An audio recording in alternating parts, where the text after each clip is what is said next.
G'day guys, Wade here from Different Drop with a good mate of ours who's just dropped in to check out a new wine, which is pretty cool, Mr. Pat Sullivan. How is it, Pat? Really good, really good. Enjoying being in Sydney. Got in yesterday and ready to punch out a really strong week. Fired up for Wine Unleashed on the weekend?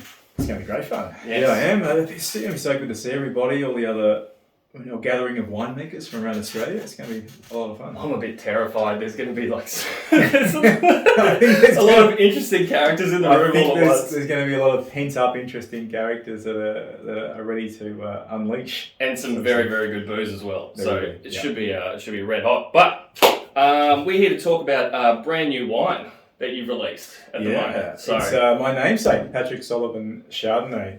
It's been a few years in the making, trying to get our head around how to do it, how to make a wine for the people, as you could say. So it's our entry level cuvee. We're just can do the one wine, made to represent some of the travels that I had in my childhood, but also some of the places I like to go in my adulthood. It's a wine of volcanic soils, as the other wines are, but a wine that delivers amazing value. It has body, it has structure, it has fruit, and for me, it's completely enjoyable. Yeah, so if you're not familiar with Pat's range, I mean, it's sort of gone through quite an evolution over probably the last 10 years or so, right? So you've kind of shrunk it down to basically just, I mean, there's still a Pinot in the range. You make like about 5 boxes of Pinot, but it's mainly just Chardonnay.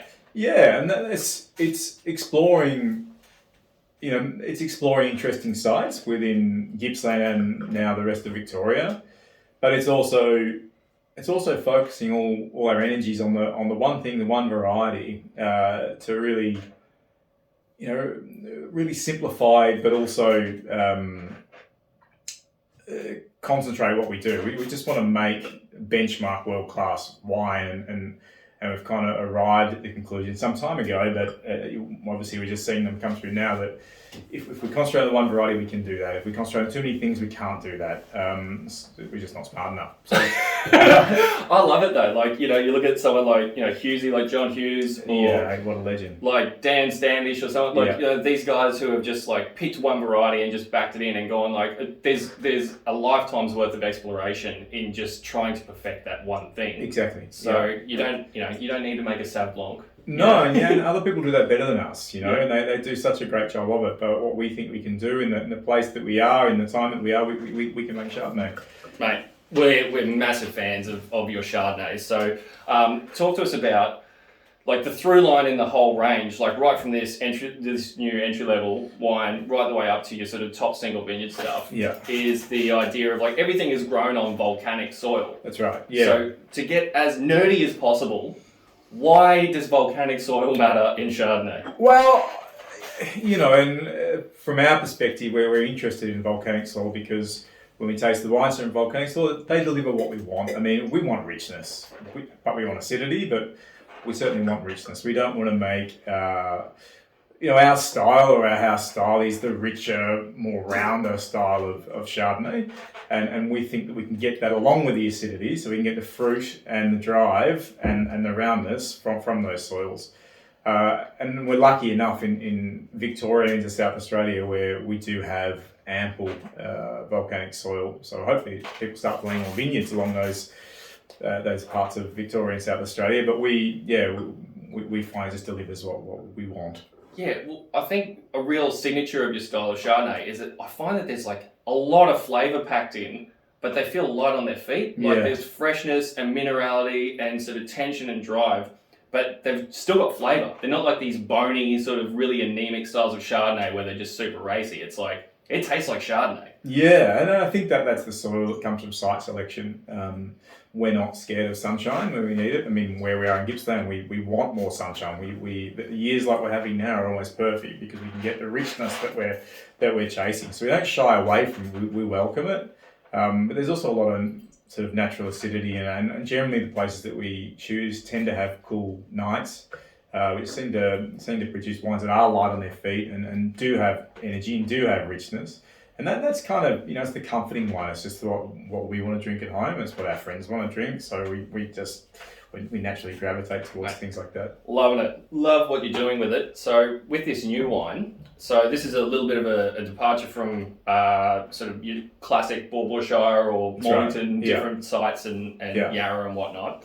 So this is Limestone Coast? Yeah, it is Limestone Coast. So we holidayed as children every year in Portland, and in 2022 we got a portion of fruit that we've been chasing for some time, that was traditionally held in a contract with one of the larger companies, and it's a wine that we call Black Sands. So Henty region I'm familiar with, been going there to that part of the world every year, and lived there for quite a number of years when I was a child. Managed to get the wine. We're super excited about what that wine produced. I mean, that's different. That's limestone with this black volcanic sand over the top. And I thought, well, how can we sort of do something at the next, another version of that really just makes people very happy. So we went across to Mount Gambier, which we actually made Chardonnay from there in 2017. And been having our toes in water there for some time, but we found that whilst the wine was very mineral and very driven, it lacked some of the richness that we were chasing. So we managed to secure some fruit from a really nice vineyard in Coonawarra, and we matched the two up. The Limestone Coast Chardonnay, which delivers all the things that the other wines do, and in probably a slightly more approachable manner. It's more bright and fruit driven. It still has the richness and the creaminess and the and the fruit weight. Mate, it's just like tremendous bang for your buck, because you've got that awesome sort of freshness and minerality in the background, but then you got that little bit of extra flesh and weight on the bones from the Coonawarra fruit. It does everything you want it to do for a Pat Sullivan Chardonnay that you can just rip the top off. It's awesome. It's going to make a lot of people very happy, and that's what we're just trying to do. We're just trying to make people happy with this one. We're not trying to change the world. We're trying to make people really happy. Damn, son. Cool. It's really good. Bull Swamp. Bull Swamp. So then we step up from this, which is sort of welcome to Pat Sullivan. So this is sort of what the real passion project is, right? Exactly. All these single site expressions.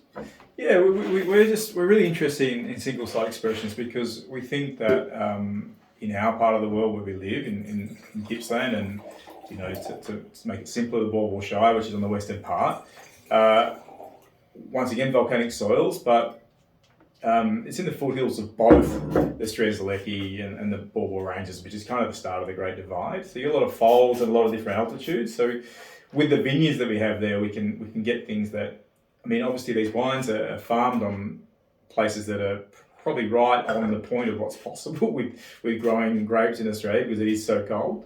And so within that spot where it's really quite difficult, we think that that's where you get the most interest, or you get the wines that are most defined by the site or place.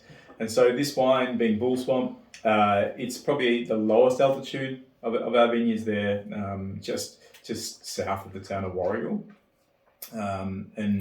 The vineyard's right at the bottom of the valley, so there's half of the fruit's grown on a south-facing slope, and the other half is grown on a north-facing slope, and so you get all the stone fruit and the salinity that the north-facing side of the slope does, but then you get all that kind of lime sorbet and the roundness from the south-facing. So together they make quite a complex, very true wine to its place. Dude, that looks awesome at the moment. I don't think I've had Bull Swamp since you released it, which would be like at least 6 months, I reckon. March, yeah. Yeah, so, because I've had Ada River a few times, but that's been the one I've been taking home, I dig that wine. Yeah.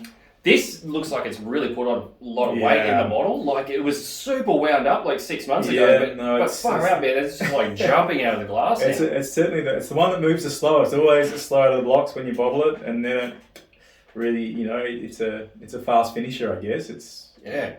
It rounds out and gives that body, and you can see the detail in the layers within it. Yeah, the slight saltiness to it, but like it's a freight train of fruit. It's like that's a whopping Chardonnay. It's rad. Dude, very, very good stuff. Love your work. Guys, if you haven't checked out Pat Sullivan Chardonnay, what are you doing with your life? Go and grab a bottle immediately. Thanks very much for coming in, Pat. Always good to see you. Thanks very much. Cheers, brother. Have a good one.